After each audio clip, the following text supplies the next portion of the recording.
Assalamualaikum warahmatullahi wabarakatuh. Sahabatku, sahabat Embun Pagi yang insyaAllah senantiasa dalam lindungan dan rahmat Allah subhanahu wa ta'ala.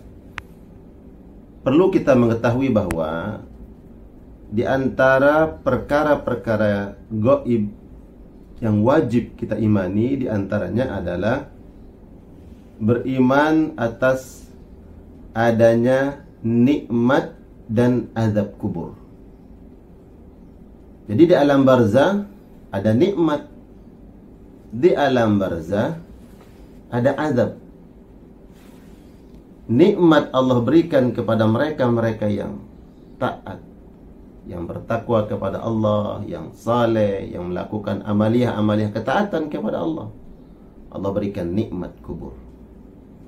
Kemudian azab kubur Allah persiapkan bagi mereka-mereka yang kufur, mereka yang kafir kepada Allah, mereka yang munafik, mereka yang bermaksiat kepada Allah, melakukan amalan-amalan atau perbuatan-perbuatan yang dibenci oleh Allah. Allah persiapkan azab kubur.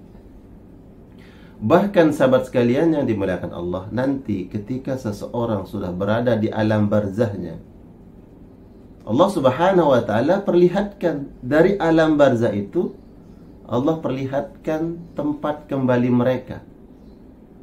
Kalau orang beriman kepada Allah, yang saleh, yang taat, orang mukmin, Allah perlihatkan tempat kembalinya surga. Jadi diperlihatkan oleh Allah, ya. Nampak dari alam barzah tersebut tempat kembalinya surga Allah. Sebaliknya orang-orang kafir, orang munafik, orang berbuat maksiat pun Allah perlihatkan tuh tempat kembalinya di neraka.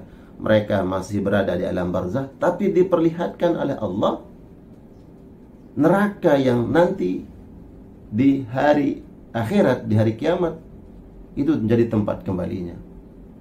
Hal ini Nabi sampaikan dalam sabda beliau, ya, bahwa ketika dua malaikat datang bertanya kepada si mayit, kemudian yang mayit menjawab dengan benar, ya, bilisanin fasih, dengan jawaban yang benar, wa'tiqadin sahih, dan keyakinan yang lurus, yang benar, maka kemudian malaikat berkata kepada si mayit ini, unzur, ya, kata Nabi, malaikat akan berkata, unzur ila maq'adika minan nar, coba kamu lihat itu tempat kembalimu di neraka.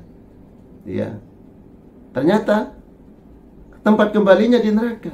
Tapi abdalakallahu bihi maq'adan minal jannah. Akan tetapi Allah ganti tempat kembalimu di neraka itu dengan tempat kembali di surga Allah subhanahu wa ta'ala.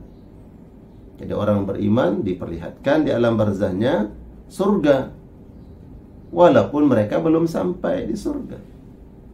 Dijelaskan oleh para ulama, apa maknanya? Apa hanya sekadar melihat saja? Tidak. Kata para ulama, melihat, jadi nikmat surga itu kemudian dialirkan oleh Allah subhanahu wa ta'ala dan sampai ke alam barzahnya. Dia berada di alam barzah tapi sudah merasakan nikmat, ya, surga Allah subhanahu wa ta'ala. Begitu juga orang kafir, diperlihatkan tempat kembalinya di neraka. Tempat kembali di neraka bagi orang kafir diperlihatkan. Apakah hanya sekadar diperlihatkan? Tidak. Jadi azab neraka yang pedih, yang dahsyat, yang mengerikan, itu mereka rasakan ketika mereka berada di alam barzah. Jadi dialirkan azab neraka itu sampai ke alam barzah mereka, di alam kubur. Dan Allah juga sebutkan, ya, di dalam surat Ghafir ayat ke-46, Allah subhanahu wa ta'ala berfirman, an-naru yu'raduna 'alaiha guduwa wa 'ashiyya.